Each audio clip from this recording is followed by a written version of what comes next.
जन दुख भाजा।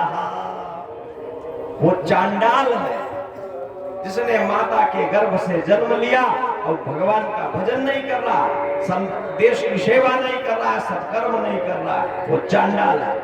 इतने पर भी संतोष नहीं हुआ, चांडाल वच फिर कहें खरवत और वत ये नीतम और फिर मिथ्या सो जन्म जननी और जन दुख भाजा। उसने व्यर्थ ही अपनी माता को प्रसव वेदना दी। ऋषभ के पुत्रों ने क्या किया, 9 पुत्र श्रोत्रिय कर्मनिष्ठ ब्राह्मण हो गए। वो जो है कहने भगवान की शरण में चले गए और वे नव योगेश्वर कहलाए। इनका नाम ही लेना पर्याप्त है। कवि हरि अंतरिक्ष प्रबुद्ध पिपलायन अविर्होत्र द्रुमिल चमश और करभाजन। ज्यादा समय में लेते हुए चरित्रों में हम आगे बढ़ रहे हैं। अब कितने बचे? 100 पुत्र थे, 100 में से 81 ब्राह्मण हो गए और 9 बाबा हो गए। बोलिए गोविंद भगवान की जय। हाँ, 9 बाबा हो गए, 9 महायोगेश्वर हो गए। कहते हैं कि जो शेष 9 पुत्र बचे उनको जो है 9 वर्षों का निर्माण किया भगवान ऋषभ ने, जो था उनका अधिपति बनाया। कौन है ये देश? कुशावर्तम इलावर्तम, कुशावर्त इलावर्त और ब्रह्मावर्त मलय केतु और कहते हैं मलय केतुमाल और भद्रसेन और विदर्भ और कीकट। विदर्भ और कीकट ये हमारे 9 देश हैं इस जम्बू द्वीप के अंदर। इनका अधिपति एक को इनका अधिपति बना दिया गया और इस भारतवर्ष का अधिपति बनाया गया महाराज भरत को। भरत के पुत्र है सुमति।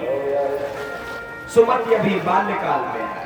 महाराज भरत ने सैकड़ों यज्ञ किए इस धरती पर और व्यास जी ने लिखा आपने 1 करोड़ वर्ष तक इस पृथ्वी पर राज्य किया। महात्मा भरत जी ने थोड़ा बहुत नहीं, 1 करोड़ वर्ष तक राज्य किया और 1 करोड़ वर्ष राज्य करने के बाद अपना राज्य अपने पुत्र सुमति को दे करके आप विंध्याचल चले गए। विंध्य पर्वतमाला, विंध्य पर्वतों पर चले गए और भैया और तपस्या का अनुसरण करते हैं और फिर यहां से निकले और निकल करके चले गए गांडकी। वो नेपाल बिहार जमशेदपुर के तरफ जो है वहां गांडकी में चले गए।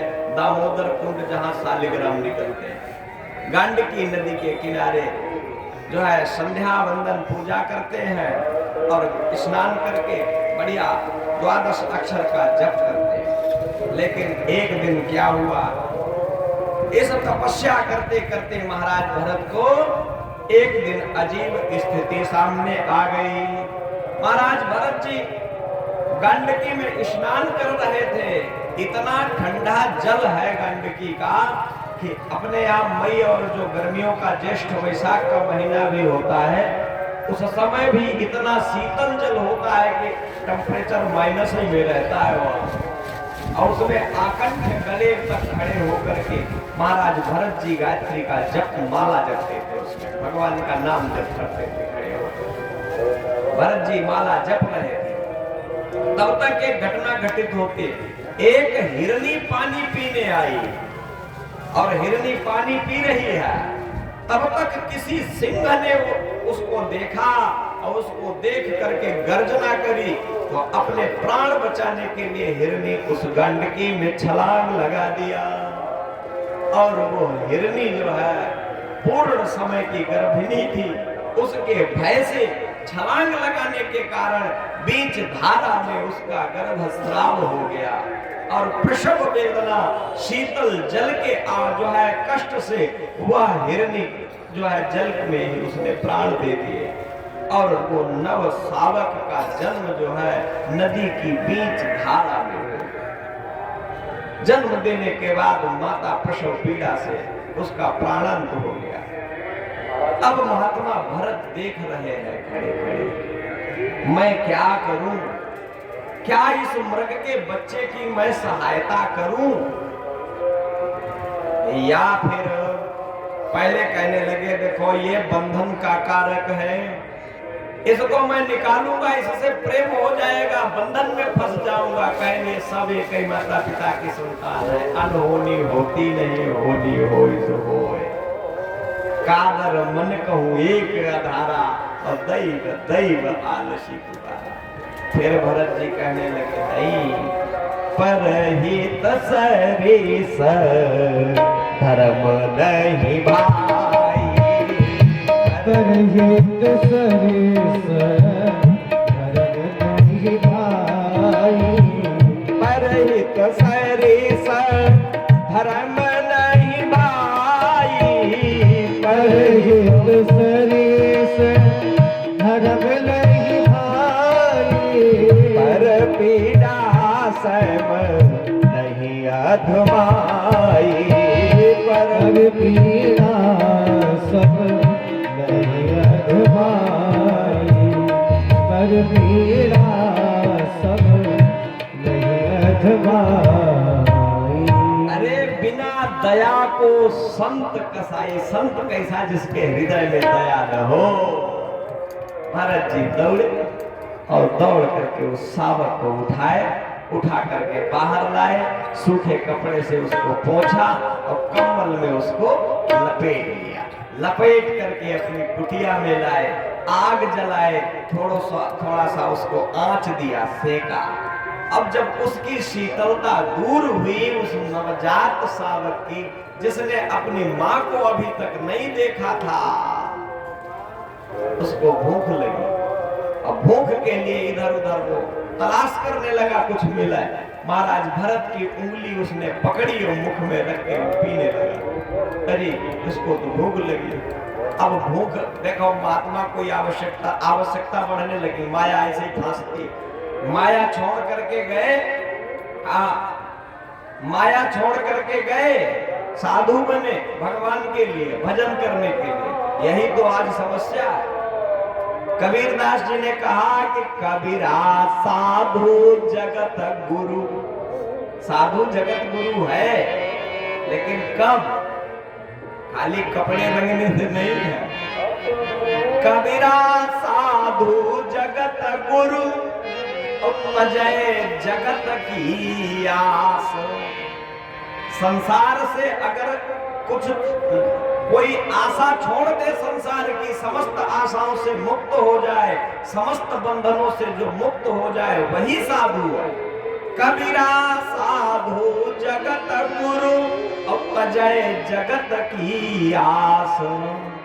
और जो उस आस में अगर बंधा रहे तो कि जो करे जगत की आस, तो जगत गुरु वह दास।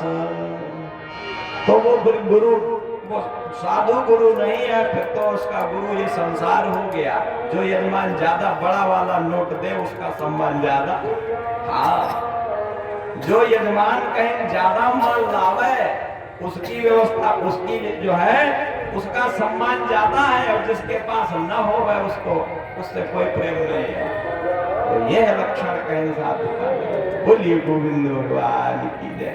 अब क्या हुआ, महाराज भरत की ऐसी स्थिति बंधन में पड़ते चले, सोचने लगे जिस बंधन को मैं छोड़ करके आया, आज भैया फिर दूध की व्यवस्था करी, उसको जैसे तैसे उसके भोजन की व्यवस्था करी। सवेरे से शाम तक महाराज भरत की ऐसी दिनचर्या थी, ऐसी दिनचर्या थी।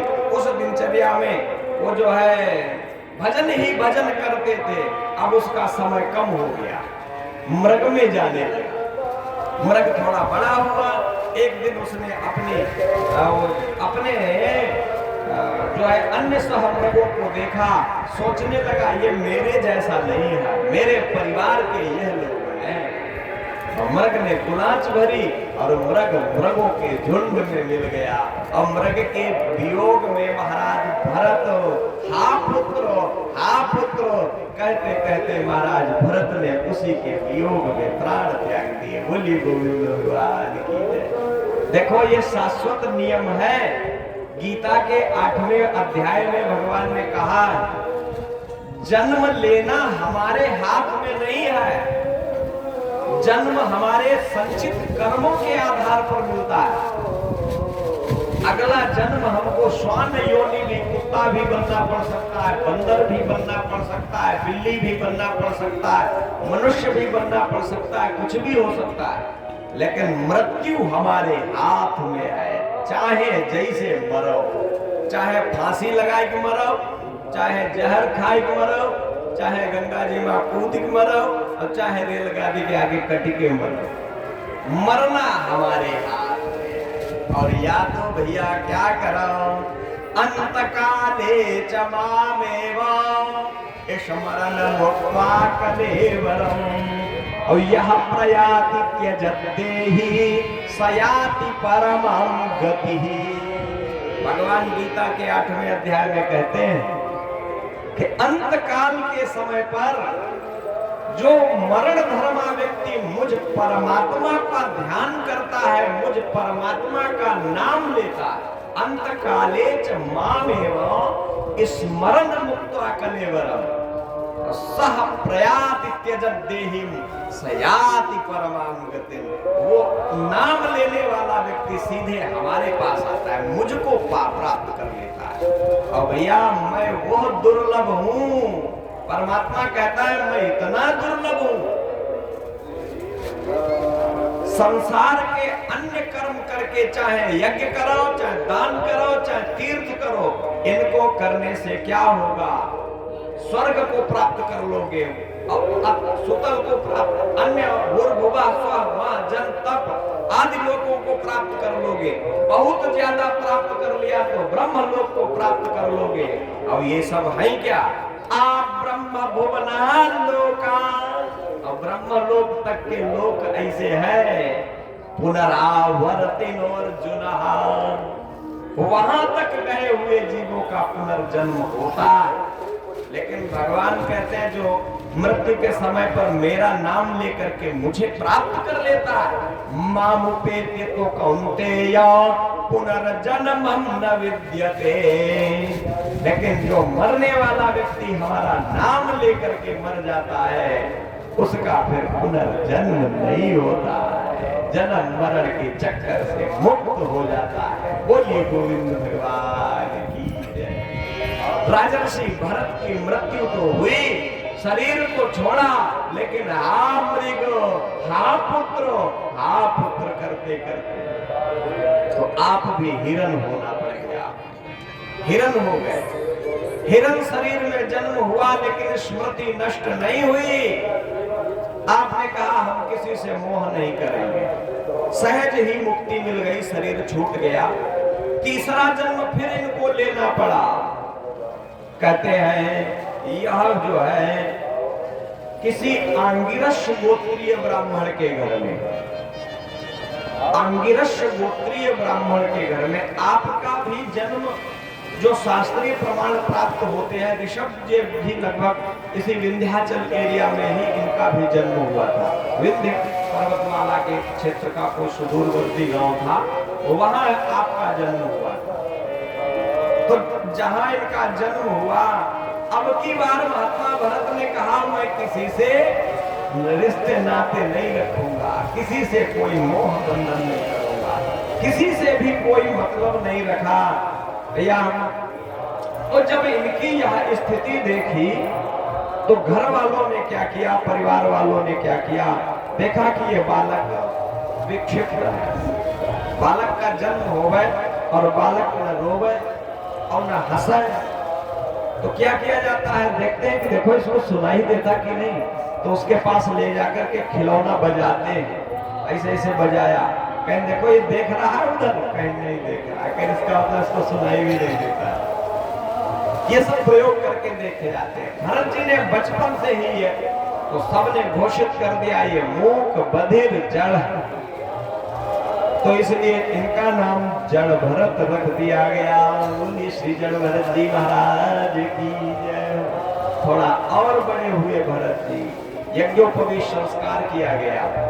पिताजी ने गायत्री की शिक्षा दी, लेकिन आप सोचने लगे अगर हमने पिताजी के द्वारा दी हुई सावित्री को बोल दिया तो पिताजी समझ जाएंगे हमने ढोंग किया, और फिर वो कह देंगे गणानाम तो याद करो, फिर कह देंगे सत्यनारायण कथा करियो, हम फिर उसी झंझट में फंस जाएंगे।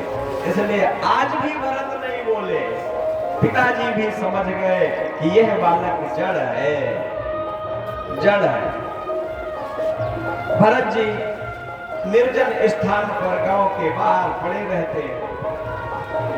एक दिन क्या हुआ, कुछ चोर राजों ने, चोरों के सरदार ने माता भगवती से जो है प्रार्थना करी कि हमारे घर में अगर पुत्र का जन्म होगा तो मैं तुमको किसी नर की बलि चढ़ाऊंगी, बलि चढ़ाऊंगी।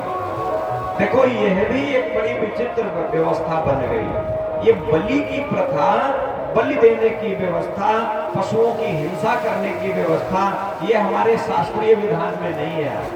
इसका समर्थन हमारे शास्त्र नहीं करते। ये तो मांस लोभियों ने ऐसा किया है। जिह्वा के स्वाद के लोगों ने इन जीवों की हत्या की बात करी है। कहा गया जो जीवों की हत्या करता है, स्वामी राम सुखदास जी ने लिखा कि जीव बंधन एक आज्ञा दे, जीव बंधन एक आज्ञा दे, तू जो हनैती जो कहिले, तू जो हनैती जो कहिले, चौथा सुनहु सवारन हारा, चौथा सुनहु सवारन हारा, बचवा देखन हार निहारा, बचवा देखन हार निहारा, बचवा देखन हार निहारा। और छठा कौन सा है? छठा कौन? ये देखो 5 अधिकारी हो गए। छठा कौन है? जीव हत्या होते हुए लोग तमाशा देखते हैं, ये कैसे छटपटा रहा है, वो 5वां अधिकारी है। और छठो रसोई जौनु जवावे, छठो रसोई जौनु जवावे, सतवा जो कोई परसी जवावे, सतवा जो कोई परसी जवावे, अठवा खाने हार जो होई, अठवा खान हार जो होई, परयन रख महा आठव सोई, अरे नरक आठव सोई। ये 8 लोग जीव हत्या के अधिकारी हैं। जीव बंधन एक आज्ञा देई, कहे दुकान पर पहुंचा करके मेरा माल तैयार नहीं है, कह 2 लोग 2-4 लोग और आ जाए, kilo 2 kilo 1 KG 2 KG 3 KG सहयोगी कोई हो जाए। एक व्यक्ति के लिए कहा, कह दे रहे तैयार करो हम ग्राहक ढूंढ रहे हैं। तो पहला अधिकारी और दूसरा अधिकारी जीव बंधन एक आज्ञा देई, और दूसरा नंबर का अधिकारी जो उसका गला काटे, और तीसरे नंबर का तीजो गहिले, उस भागते हुए फड़फड़ाते हुए जीव को जो पकड़ते हैं जो लोग, वो तीसरा अधिकारी। चौथा सुनहु सवारन हारा, और 5वां देखन हार निहारा। अब 5वां जो खड़े खड़े लोग देखते हैं। और भैया छठो रसोई जौन जिमावे, और जो उसका भोजन बनावे, सब्जी उसकी तैयार करे। और 7वां जो कोई परसी जेवावे, और 7वां जो कोई उसको परसे, और 8वां खान हार जो हुए ये सबके सब कुंभी पाक नामक नरक में डाले जाते। बोलिए गोविंद भगवान की जय। इस हिंसा जीवी ने क्या किया, नर बलि देना है ऐसा निश्चय किया। तो भरत जी को इसके चोरों ने जाकर के पकड़ लिया और माता काली के दरबार में लेकर के गए। पुरोहित ने कहा जल्दी पूजा का काम समाप्त करो और ये ले, हम बलि पशु ले आए, बलि पशु हम ले आए। महाराज भरत के गले में सुंदर फूलों का हार डाला गया, माथे पर तिलक लगाया गया। ये दिगंबर नंग धड़ंग रह रहे थे। भरत जी ने एक बार भी नहीं उससे पूछा तुम मुझे कहां लाए हो, क्या करना चाहते हो, न मान न प्रतिष्ठा न बड़ाई, आज मेरी इतनी पूजा क्यों हो रही है। भरत जी ने कुछ नहीं पूछा। पुरोहितों ने और उन बधिकों ने भरत जी की जो है गर्दन को पकड़ा और उस वध वाले स्थान पर जैसे पशुओं को बांध दिया जाता है उसमें आपका गला फंसा दिया। राजा ने, उस चोर राज ने हाथ में खड्ग उठाया।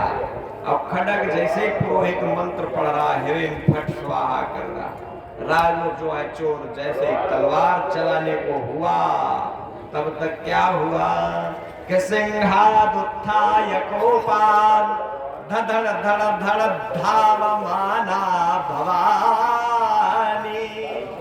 एकदम से देवी माता की वो जो काली देवी मैया की प्रतिभा थी तड़तड़ा करके फट गई। जैसे नरसिंह भगवान निकल पड़े उसी तरह उस मंदिर से वो भगवती निकल पड़ी और स्वाहा शक्ति सांकरी भयंकरी भवानी स्वधा स्वाहा।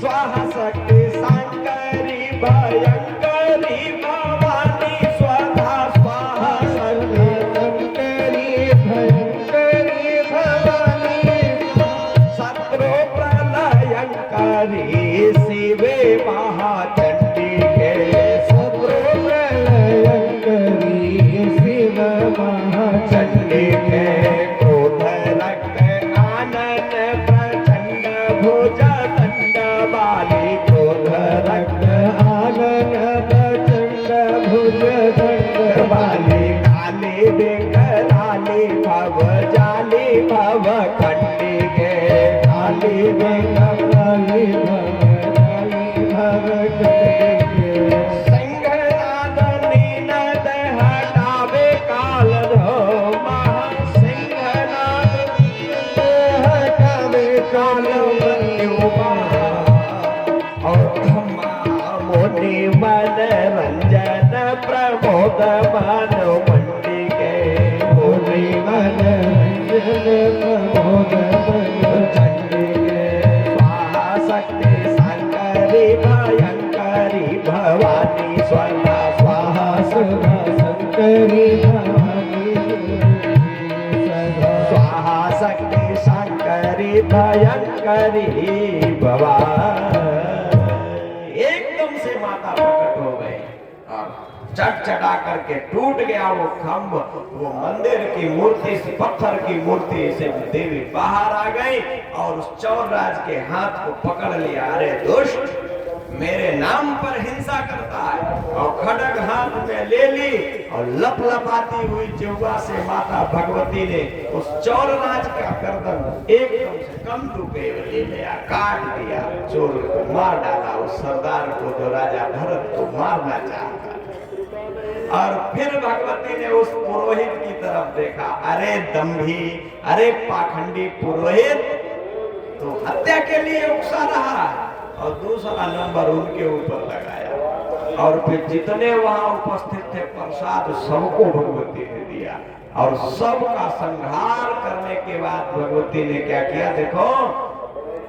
कहते हैं, कहा गया है कि दुर्बल को न सताइए और जाकी मोटी हाय और मुई खान की श्वास पे और सार भस्म हुई जाए। पहले बढ़ई लोग, लोहार लोग बनाते थे, भोंकना, लोहे को पकाने वाला, तो उसमें चमड़ा लगता था और उससे कहीं ऐसी आग निकलती थी कि जो लोहे को भस्म कर देती थी। इसलिए ज्यादा दुर्बल को नहीं सताना चाहिए। भगवान ने क्या किया, भगवती ने जो है भरत जी के से कहने लगी, लाल तुम्हारे ऊपर इतना दुख पड़ा और तुम बोले नहीं। अरे जरा सा मुझे आने में देर हो जाती, संसार क्या कहता, पुराणों में क्या लिखा जाता। एक देवी के दरबार में एक संत की बलि चढ़ा दी गई और पत्थर की मूर्ति में देवी पत्थर बनकर के ही बैठी रही। अरे हमारे ऊपर अपराध हो जाता, क्योंकि कहा गया है कि पृथिव्यां पुत्रास्ते जननी बहवः शान्ति सरला परं तेषां मध्ये विरल तरलो हान्ता वसुतः मदीयोऽयं त्यागः समुचितमेधां नो तव शिवे। माता के लिए कहा कि कुपुत्रो जायेत क्वचिदपि कुमाता न भवति।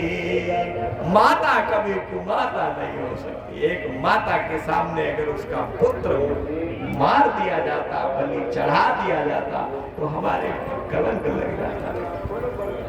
भरत जी ने कहा, अम्मा बात हम आपसे भी नहीं करेंगे। हाँ, बात हम आपसे भी नहीं करेंगे। भरत जी आपसे भी नहीं करेंगे। वापस इसके बाद में, इस घटना के कुछ दिनों बाद एक और घटना घटी।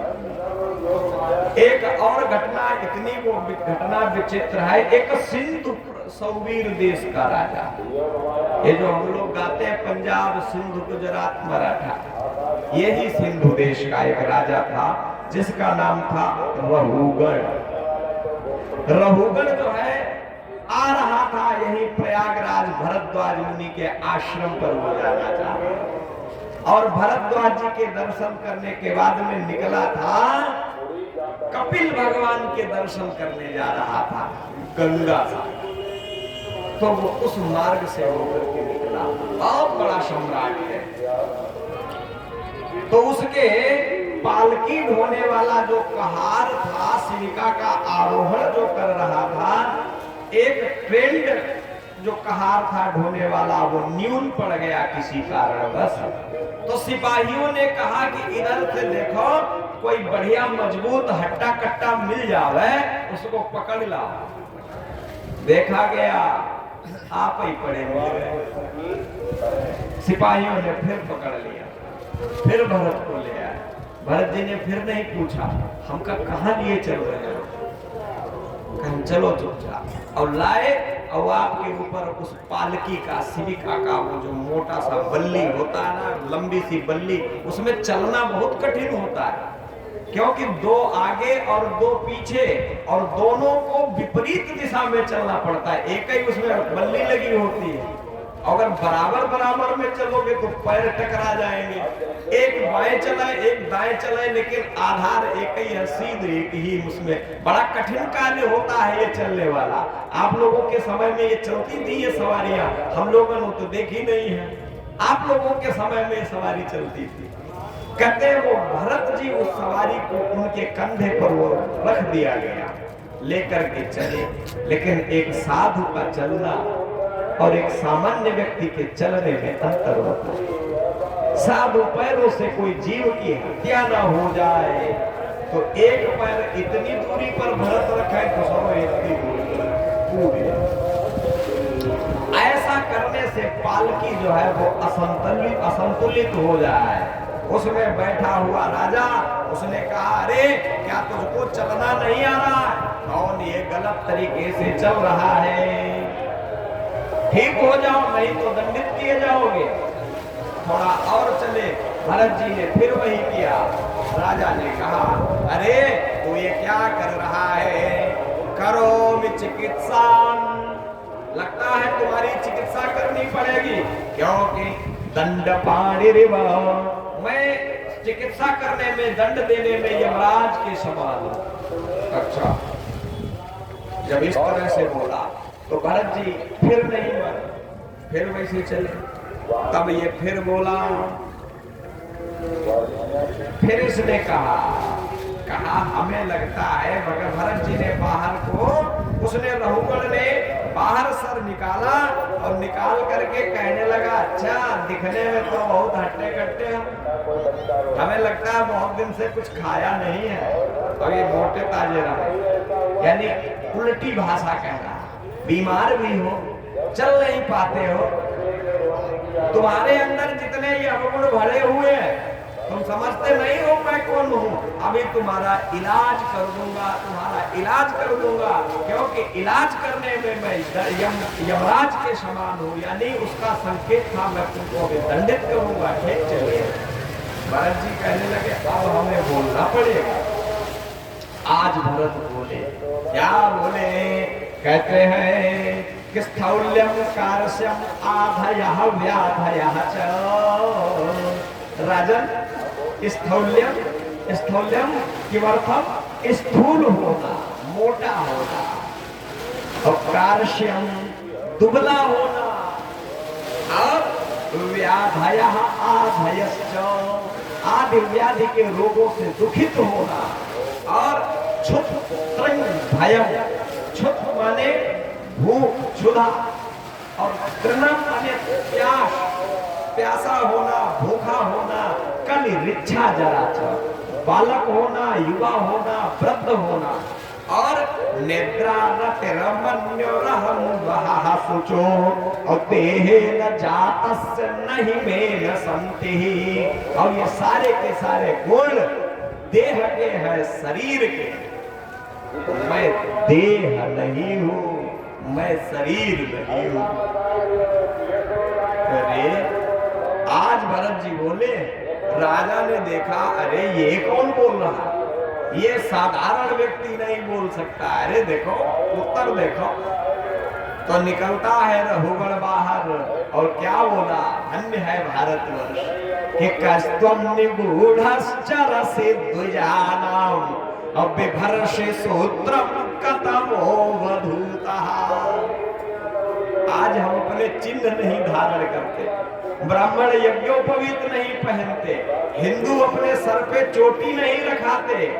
रहुगण पहचान कर रहा है कि कस्त्वम निगूढ़श्चरसि द्विजानाम अभिभर्षे सूत्रम कतमो वधूतः।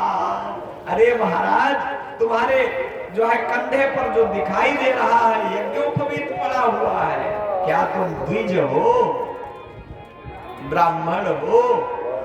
गंगा मैया स्नान करने आए थे, हैं आप ब्राह्मण और यज्ञोपवीत नहीं पहने ना। और शहर वाले जो पढ़े लिखे हैं, जो ऊंचे ऊंचे पदों पर ब्राह्मण है, वही तक कतई नहीं पहने। बोलिए गोविंद भगवान। हाँ, कहा कि गांव के गरीब लोग पहने, ये सब हमारो फैशन नहीं, पढ़े लिखे लोग ऐसे ही है। हमारे यहाँ इतने लोग बैठे, हमारे यहाँ तो सब लोग पहने, लेकिन शहर वाले लोग नहीं पहने। क्या गारंटी है कि नहीं दादा? आप पहले नहीं, तो ठीक, लेकिन शहर वालों को थोड़ा संदेह रहता है। अगर यज्ञोपवीत मिल भी जाए तो चोटी नहीं मिलेगी। महाराज मनु जी ने लिखा कि बिना यस्सिखया कर्मम, सनातन धर्मावलंबी ब्राह्मण क्षत्रिय वैश्य चारों वर्ण के लोग अगर वो चोटी नहीं रखाते तो चाहे गंगा नहाए, चाहे माघ नहाए, चाहे मकर नहाए, चाहे यज्ञ करे, कथा सुने, भागवत करे, गया करे, न्योता करे, गरुड़े दिन खवा में कुछ करे, समस्त चारों वर्ण और ब्राह्मण क्षत्रिय वैश्य तीन ये चोटी रखा में और संगम जनेऊ पहने। बिना यस्सिखया कर्मम बिना यज्ञोपवीतिकम राक्षसं तद्ध्यज्ञेया समस्ता निष्फला क्रिया। मनुस्मृति में महाराज मनु जी ने लिखा कि अगर सिखा और यज्ञोपवीत के बिना आप कोई भी कार्य करते हो तो उससे जो फायदा आपको मिलना चाहिए वो आप नहीं ग्रहण कर पा रहे हो। क्या आपके किए गंगा नहाने से पुण्य नहीं निकल रहा? इसका एनर्जी तो इससे मिल रही है कर्म से, लेकिन उसको आप नहीं ग्रहण कर पा रहे हो। उसको ग्रहण कौन करता है? जो धर्म की विरोधी ताकतें हैं, जिनको राक्षस कहते हैं, उसके निकले हुए पावर को वो उसका प्रभाव बदल करके राक्षस ग्रहण कर लेते हैं। और हमारे हिस्से में क्या आता है? हमारे हिस्से में ढाक के 3 बात वाली बात, हम तो वैसे कोरे लौकी आए कोट पतलून डाल के धक्का मुक्की करके सब कुछ करके प्रयाग कुंभ नहा करके आए, और लेकिन आए कैसे? खाली हाथ। रीते हाथ आए थे और रीते हाथ वापस चले गए, क्योंकि नियम तो हमको है ही नहीं, सिखा तो है ही नहीं, चोटी तो है नहीं, फैशन में आए। इस शास्त्र का वचन है, मनगढ़ंत कहानी नहीं, मनु जी ने ऐसा कहा। इसलिए कोशिश करो हम लोग चोटी रखावे। 17वीं शताब्दी में इसी चोटी के कारण हमारे भारतवर्ष में 7 वर्ष और 9 वर्ष के बच्चों को जिंदा दीवार में चुनवा दिया गया।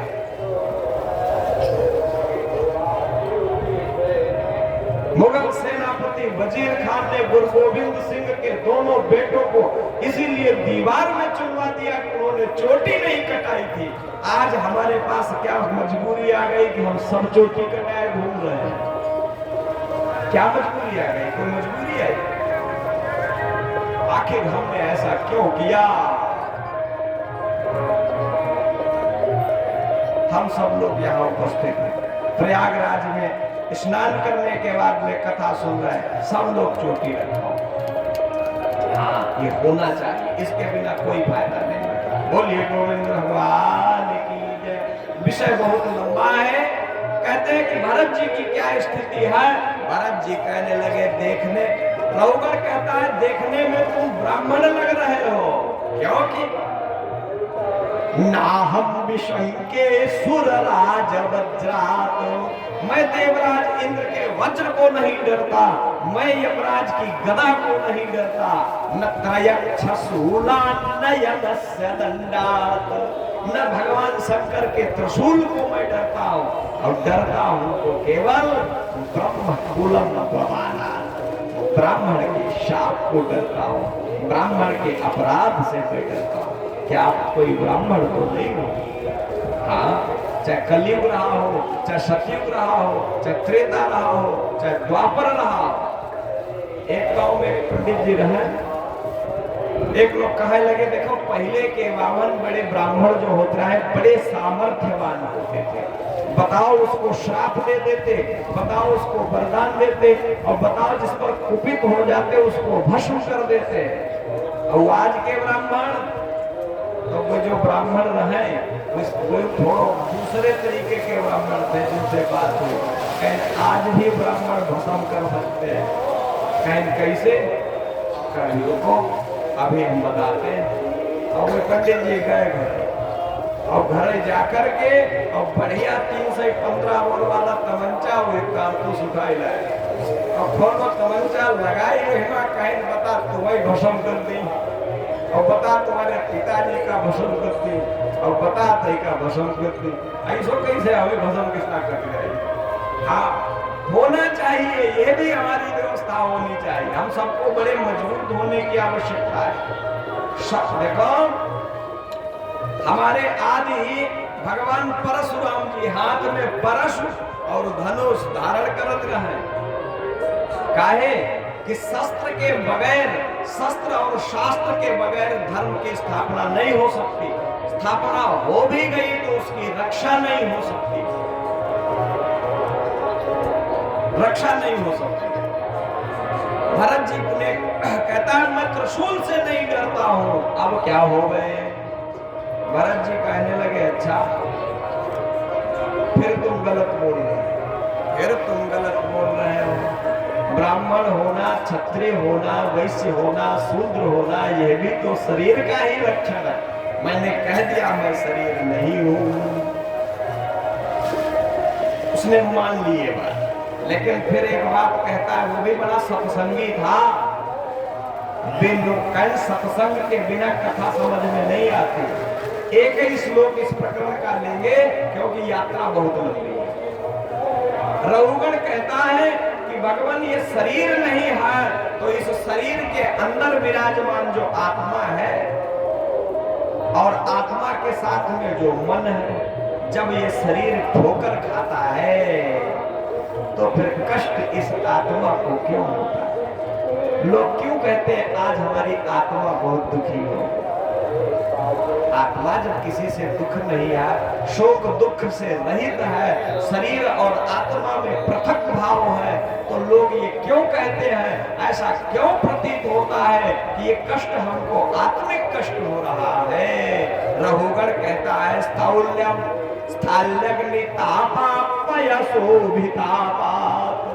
जैसे अग्नि के ऊपर एक भांड रख दिया जाए, मिट्टी का बर्तन, और फिर उसमें क्या किया गया? उसमें दूध भर दिया गया और फिर उसके अंदर क्या? तंदुल गर्भरंध्री, और उसमें चावल डाल दिया गया और नीचे आग जला दी गई। क्या हुआ? रघुगण का प्रश्न है, क्या वो ताप, अग्नि का ताप चावल को दिया गया?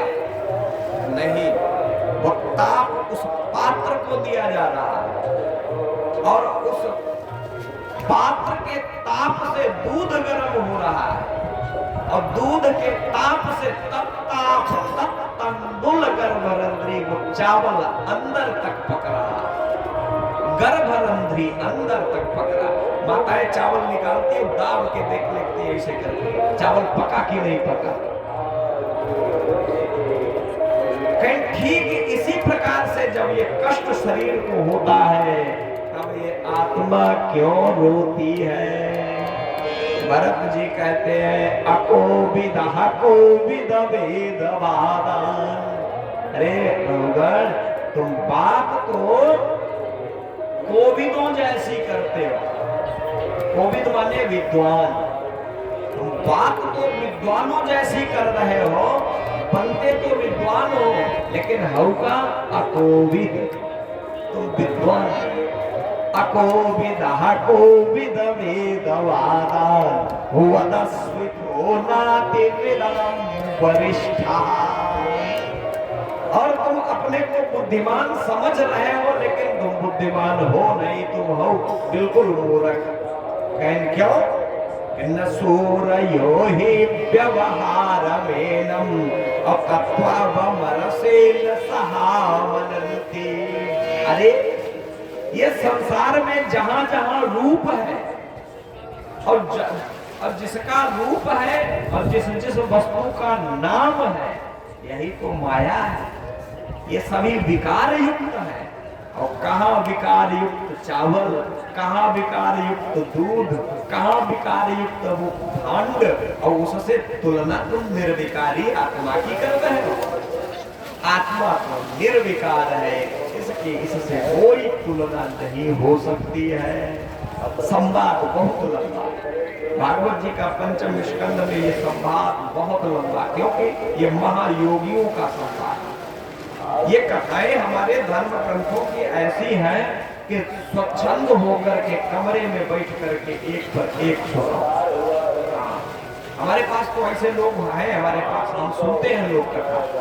हमारे अपने हरदोई में भी है कि हम ज्यादातर जो जिज्ञासु लोगों को भी कथा सुनाते हैं।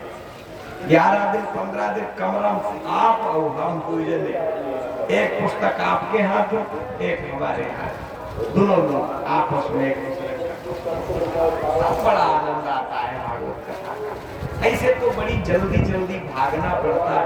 एक श्लोक इस अध्याय से लिया, दूसरा श्लोक अगले अध्याय से लिया, तो ये जो है ये बड़ी त्वरा करनी पड़ती है, ये क्रम सही से बन नहीं पाता। भरत जी के ने जो है इस रघुगण को क्या किया? भवाटवी का वर्णन सुनाया। और ये भवाटवी है क्या? ये भवाटवी है का? कहते हैं ये संसार ही तो भवाटवी है, संसार ही भवाटवी है।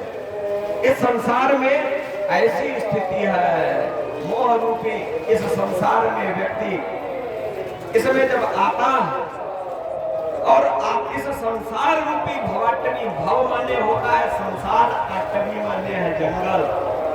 और जब जंगल में कभी रात में फंस जाओ, फिर देखो झींगुर भी झी झी झी की आवाज करता है तो कितना भय लगता है। और जब भय लगता है तो चार लोग वहां अगर आराम भी कर रहे हैं किसी रास्ते चौराहे पकड़, सब लोग जागते रहना, क्योंकि एक सोए चार, जब सब लोग आधे सो जाए तो आधे जागते रहो, जागते रहो। इसलिए भैया सब लोग जागते रहो, मुसाफिर जागते रहना नगर में चोर आते हैं। मुसाफिर जागते रहना नगर में, चोरी आती है।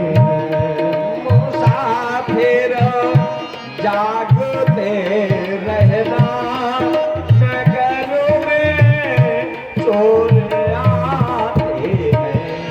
मुसाफिर जागते रहना नगर में, चोरी आते हैं। मुसाफिर जागते रहना नगर में, चोरी आते हैं। मुसाफिर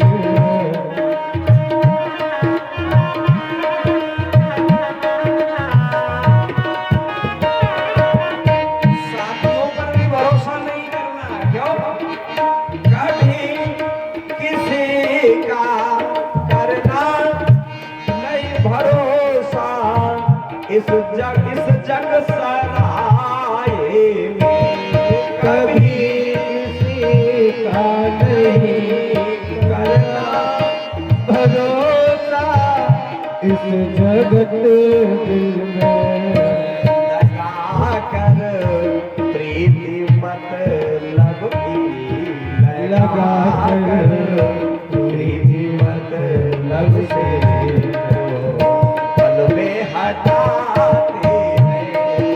मुसाफिर जागते रहना नगर में, चोर आते हैं। मुसाफिर